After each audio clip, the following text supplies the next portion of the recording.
You know that feeling? Like you go to buy your usual stuff, groceries maybe, Mm-hmm. and you buy pretty much the same things, but somehow the total just keeps, well, creeping up. Yeah, definitely. It feels like your dollar isn't quite stretching as far these days. Exactly. Your wallet feels, I don't know, lighter somehow? Well, that feeling is really the everyday effect of what we're diving into today, inflation. Okay. And we're going to unpack this big idea using a really simple sort of scenario, a story that gets right to the core of it. A simple story. I like that. So, like, setting the scene. Yeah. Think back, way back maybe in our little story anyway, a time when just $1, it gets you a whole loaf of bread. Warm bread, fresh from the baker. Wow. Okay. Whole loaf for $1. That paints a picture.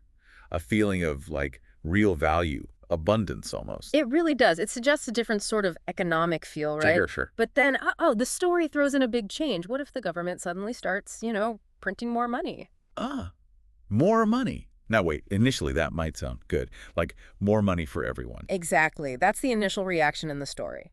Suddenly, everyone's got more cash burning a hole in their pocket. People felt rich. They did. And naturally, what do you do when you have extra cash? You spend it. People probably rushed out to the market. Precisely. Everyone's heading to the market, maybe to buy that delicious bread we talked about. Right, the dollar loaf. But here's the kicker. This is the really crucial part.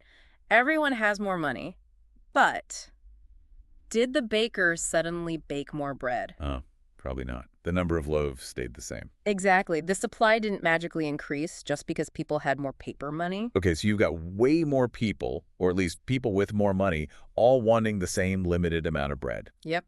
Classic supply and demand problem brewing. So what does the baker do? I mean, it seems kind of obvious looking back. Well, the baker sees this huge line, everyone waving their cash, and thinks, hang on, more demand, same amount of bread. I should probably raise the price. You got it. Time to raise the price.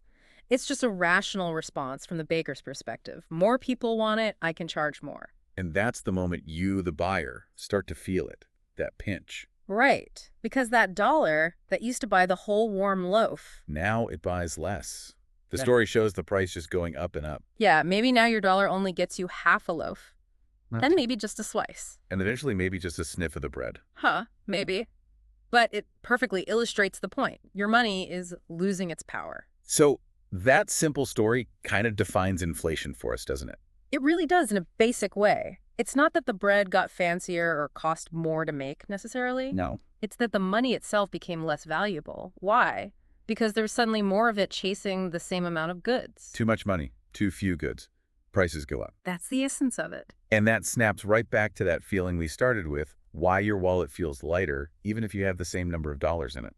Because each individual dollar just doesn't buy as much as it used to. Its purchasing power has gone down. Right. Makes sense. And, the story even hints at who's to blame. Is it the government printing the money? Is it the baker raising prices? Or maybe both contribute? Or both, yeah. It shows there can be different angles. And interestingly, this story is a great example of what economists call demand pull inflation.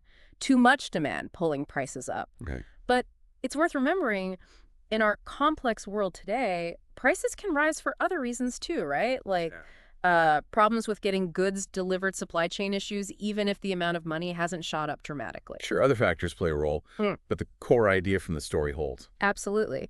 The big takeaway really is that inflation, fundamentally, is about that relationship, sometimes an imbalance between the amount of money circulating and the actual amount of goods and services available to buy. Money versus stuff. Pretty much. Yeah. And thinking about that simple story, it kind of leads to a neat question for you, the listener. Yep. Yeah.